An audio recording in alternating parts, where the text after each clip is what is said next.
Hello YouTubers, I'm Lisa. You're watching Crafts at Home with Lisa. So today I wanted to start, we're looking at the things we've got and all the components and the elements in the reef. I thought over the course of the year we'll have a little go at it, and any problems get back to me and that sort of thing. And then by December, well probably September sort of time, we'll be ready to build up the reef, which is what we want. So today I wanted, because we're going to do a nuts and berry one, which is not the one I showed you, but we are going to do a nuts and berry one, which I'm going to show you as we build it, and sort of the two different kinds. So come sort of September, October, we're going to build 2 or 3 different kinds of reef, but they will all be literally homemade. So today I wanted to show you how to build your own stamens. If you can see that in the centre there. Now, the micro stamens, for whatever reason, are very expensive. I think you can get 25 double-ended, so 50, technically 50 stamens, for £2.50 I think for the micro ones. So it works out, I usually put about 9 of the stamens in each flower. That's double-ended, so it makes 18. Well, that makes you 2.5 flowers and you've used up all your stamens. So I got really fed up with sort of buying them. So I'm come to this conclusion, and I've managed to make them so that they look, I think, pretty good. They're not the bought ones, they're the ones we're going to look at how to make today. Okay, I will do, as we go on further, I've used the Nicholas Lodge flower mould for that, but we'll go into that and have a look at that on another video, and I will go in and show you how to do it without the Nicholas Lodge flower mould. Okay, so making the stamens. The first thing you want to do, now I've picked pink because I thought that's easy for us to see, providing I can get it out, of course, bear with me. Oh, these are all so wrapped tight. Shows I don't really use much for the pink, not for the stamens. There we go. Right, okay, now what you want to do is wrap them around 2 fingers. Just to 2 fingers 14 times. So 1, 2, 3, 4, 5, 6, 7, 8, 9, 10, 11, 12, 13, 14, and snip it off. Now the ones that I've actually done here, I actually did 20 times, and I think there's too many stamens in there for what I want. There's just a few too many, so I've knocked it down to 14, which actually gives us 28 rather than 40, which is better. Right, now I've got 2 different coloured wires, brown and green, to show you. Sorry, let me get the longer piece because that's what we're. Oh, I don't know what I've done with that now. I'll find that later. That's what I sort of used. I just wanted to show you. They're just, I think, 26 gauge wires. This one might be a 24 because it's slightly thicker. So I don't know whether it'll work with that one. In fact, I'm going to say it won't. I do have up here, which we'll use now. So you want to try and keep your wires fairly thin, or if you're going to do it. 28, 26, sort of around. I wouldn't go probably much more than fatter than that, because you've got to bend it. Right, now before I take it off my fingers, I like to thread the wire through, like so. And then I pull together, like so, and twist like that as tight as I can, because then that secures that. Let me move that piece of brown at the back. Secures that into place for me. So just as tight as you can get it, and just keep turning. Now bear in mind, the thinner the wire, you will run a risk of breaking it. And another reason why I quite like to use the gauge, 26 gauge. And plus, these are blackberry bushes and trees and that sort of thing. They are very branchy, so don't panic if it ends up a little bit on the thicker side. It looks absolutely fine.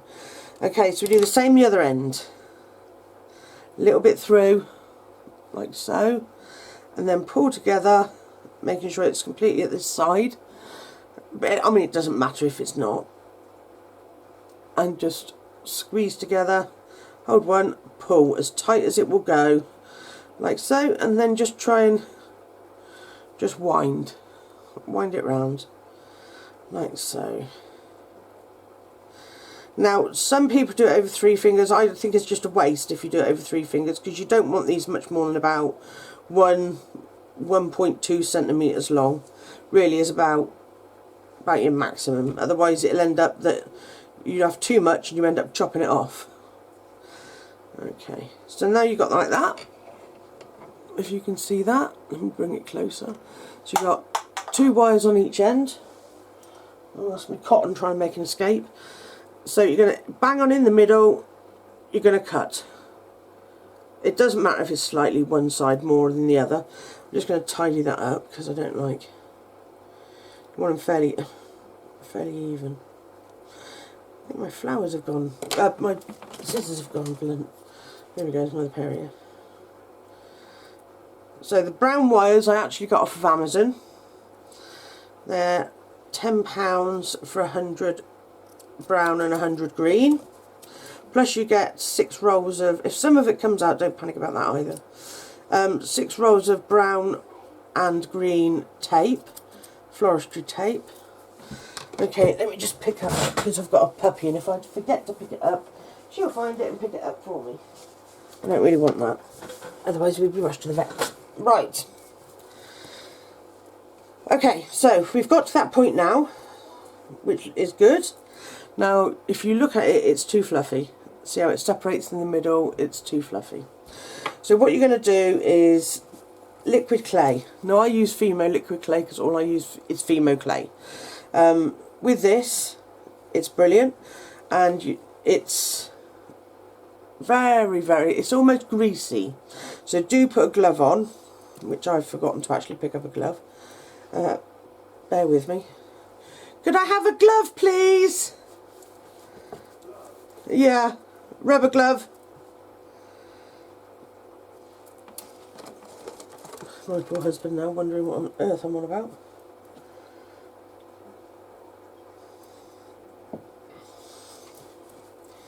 Sorry, ladies and gentlemen, it won't be long.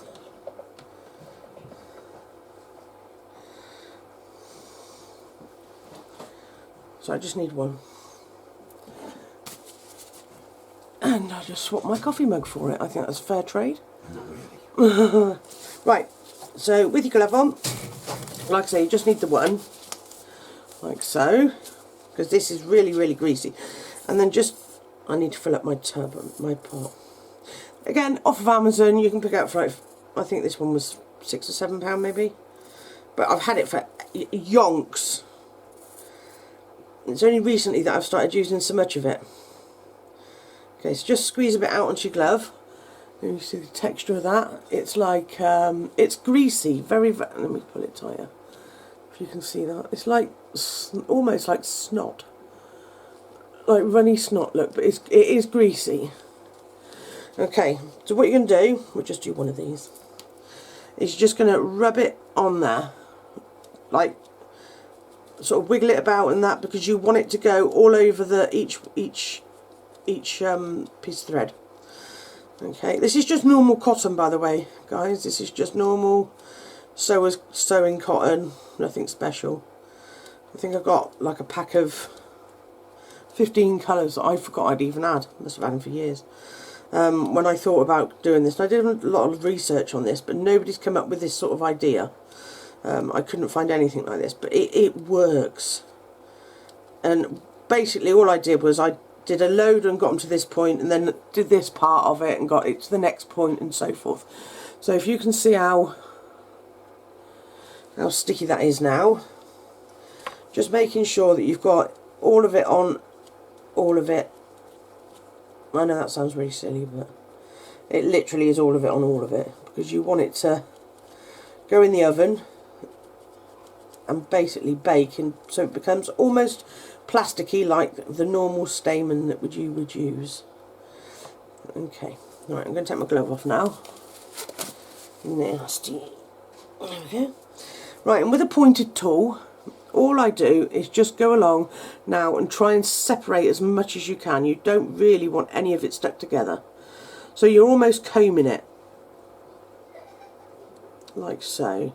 Don't worry if it separates like that, because when it comes out of the oven and you wrap it with, oh, blinking heck. Some of it will come out, don't panic. You could hold the bottom of it like that and hold on to it, but basically you want it separated like this. Okay, so I pulled another one. This is definitely not tight enough. I usually use my my pliers and tighten it, but I have forgotten them there in the other room. Okay, so once they're separated, as best you can do it, which I think that looks great.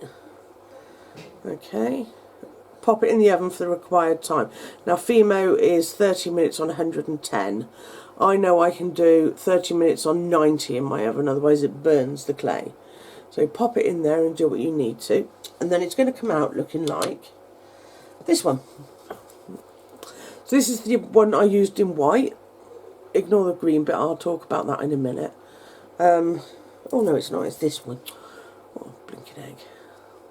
So if you can see, that now has got like a plasticky feel to it. It's pretty well separated. Any that isn't, and that aren't separated, just run a tool through it again, like you did before, and just separate them. If you tug on them, it doesn't matter, because you've used the liquid clay, it won't come loose, but it gives you like a nice, you've got a sturdy end to start with. So because I was using mine with blackberries, my blackberry has a centre, just a green one, just a little green blob on the middle. Okay, so I then needed something to stick the clay down with that was not going to allow it to move, and I needed it as a double, as a dual idea to keep this in place as well with this. So let me just go through one thing that I have forgotten to tell you. When it comes out of the oven, and it'll be nice and straight and plasticky feeling, a little bit more on the plasticker side, you're going to wrap it just a half width brown width, and you're going to start, let's push that, bearing in mind this will be hard by the time I use and do this, so start further down this way like that, and then roll up you go, and then just cup the very bottom of it. You don't want too much of it, but you do need enough to hold it still. Go round it about 3 times, I found. Sorry, my tape's not sticking because it's greasy. And then come back down as far down as you want to come down. Okay. There we go, coming down now. But try and keep your tape straight if you can, it'll make it nice and neater. You could use quarter width, but I think you would struggle a little bit with it. Like so. So there you go, that's how you've got your, then, so that's a very sweet little end, and if that goes in the oven, that'll really sort of come out really nice and able to use. Okay, so back to what I was saying. This one, we needed to put a blob in the middle, but liquid clay on its own is quite runny, so that wasn't really an option. I didn't really want it to run all over the place. So I made up this. Now this you can keep, because it's clay and it's not air dry, it's oven dry, this will not go off. So now I've got this forever.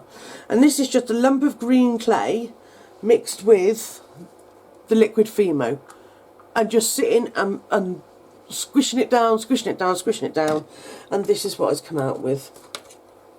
So if I just show you, can you see that? I made this yesterday. It won't go off. It may at some point, maybe, I don't know. It might go a little bit harder, I don't know. But if it does, I'll report and tell you. I've not got any of this before, but basically I put a little bit like this. It's very stringy. A little bit like this in the bottom of, where's the one that we were doing? There. So separate it as best you can, so kind of stick your finger in the middle there and separate it so it looks nice and neat as best you can, like that, because this is pretty much where the outside bits are going to stay. So that's where they're going to stay. So what I did then was I kind of held them down best I could, because they got a mind of their own, like so. And then I just daubed a little bit of green on there. Now it is messy, and I look like the Jolly Green Giant by the time I'd finished. See how that's on there like that now? And then on top of that then I just use a little piece of pink. I just put a little bit of green on top, like so. And then you couldn't see it. Because I'd used the same green as that I'd put on the top, obviously I haven't on this piece. You couldn't see the goo underneath it, if you like. So that was that part of it. So let me get rid of this bit and put this lid on, because honestly it is such a pickle and a mess. Ooh. And it sticks to everything, absolutely everything. So let's get this lid back on. Okay, so then it came out looking like this. Okay, so you've got your plastic outside bits and your green centre, and it's all lovely. Okay, so the next thing I know there was my black. I've got a terrible backache.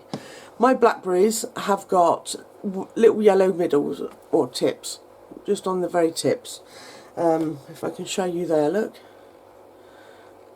Okay, only very small ones, little blackberry flowers. I think they look lovely. I'm so pleased with them. Okay, so then I mixed up some of this. This is yellow food powder. You could probably use gel as well, I suppose. That would be entirely up to you. And liquid clay again. See how it's slightly runny, but not a lot. So this one we're going to use one of these. See, it's very treacly. Treacle or honey is probably the best way of describing it. But again, should never go off. Liquid clay doesn't go off, and it certainly doesn't. It won't dry unless it's put in the oven. So this was something else I quite liked about it. So now all I did was basically just dip the tips in. You want it a nice thick treacly kind of substance to make it so that it sort of bobbles. Then can you see how wonderful that is? That is what you're looking for. Don't worry if some of them are stuck together. Is that better? It doesn't matter. But look at that, isn't it lovely? You can come along afterwards and separate a couple of them if you want to, if they're stuck together. And you can go back in and do it again. If you've missed some, you can. I mean, the possibilities are endless. But as far as I'm concerned, ladies and gentlemen, I've just saved myself £2.50 for 2 flowers, 2.5. It's a lot of money saved, and it is a really good. It is messy and it is a little bit time consuming. But like myself, I come along and I did about 50 of them. My tub with my flowers that I've been doing in there. And if you look in the very bottom, let me move these flowers out of the way. There's a load of tips in there as well, middles. Okay, so that works really well for me. I like to do mine in batches so that I know I've got a fair amount of blackberry flowers. Now, I shan't use the other centres in case I want to use them for something else. But now I've got to that point, I will be making some more centres and just leaving them plain white. That way then, I can think to myself, oh goodness, I want to do such and such flower. And I have then what I need to. What I didn't mention before, oh goodness, that was very close, wasn't it? Let's put the lid on that, shall we? What I didn't mention before was when you get to, what have I done with it?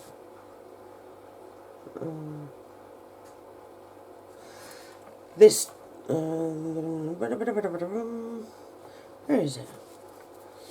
Okay, I've lost the plot, ladies and gentlemen, I've lost the plot. Okay, so each process that you do on this, each process will need to go in the oven. So when you put the centres on it, like we did here, that has to go in the oven.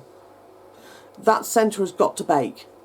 The same as these outside bits go in for the oven, then the centre bit goes in for the oven, and then you do, your tips have to go into the oven, and then obviously the flour goes into the oven. Always follow the manufacturer's instructions for whatever clay you're using, or whatever product you're using. I'm a little bit on the naughty side. I'm too impatient to wait. So what I do is I do one bit, and I get like all of my bits. So I've done like 30 yesterday. So I do one process first for the whole 30. So I'll thread them all, 30 of them. Then I'll wipe my liquid clay on them, like so. But I'll do all 30 of them, then pop them in the oven, and I'm a little bit naughty and I'll stick them in for like 5-10 minutes. Just enough so it goes hard. Just so it doesn't sort of fall off or anything like that. And then I'll do the next process where we put the green centres in the middle with the pasty stuff. Then I put them back in the oven for 10 minutes. Then I pull them out, and then I do the yellow bits on the ends. On the very last one, which is the yellow bits on the ends here, I will put them in for a full 30 minutes. Which I recommend you do for any of the processes. The full 30 minutes should be really where you're at, and you should always follow the manufacturer's guarantee or manufacturer's instructions to ensure that you don't get anything wrong and nothing happens. So there you go. So that's how I've made my own Stamens and saved some lot of money. We will be doing a video on how to make this. Like I say, I will show you how to do it with Nicholas Lodge mould, which by the way is fantastic, but I can show you, and we will go through how to do it without the mould. And the next video I release is going to be how to make a round ball, like a in my reefs there are groups of just round spheres, balls, on pieces of wire that are clubbed together. They're gold, white, sparkly white, we've got some silver ones, we've got red ones, we've got red sparkly ones, we've got matte gold, we've got sparkly gold, we've got all sorts on green wires and brown wires and all sorts really. And I will show you how I did that and what sort to do on that one at some point. But the next one, like I say, will be how to do it on a brown wire, just a flat ball. It's going to be a very quick video, but they are actually quite hard to make. So I will go through that, and we'll have a look and see how we do that, and then we'll move on to possibly the next one will be how to make the blackberry flowers while I've got them out. So thanks for watching. Hit the subscribe button. Never miss another video at all. It will give you alerts. Smack the like button for me. That is much appreciated. And I will show you more videos on how to save money still, and how to do things, on how to do it a little bit cheaper and save some pennies and whatnot. So thanks for watching, and I'll speak to you very soon. Bye bye.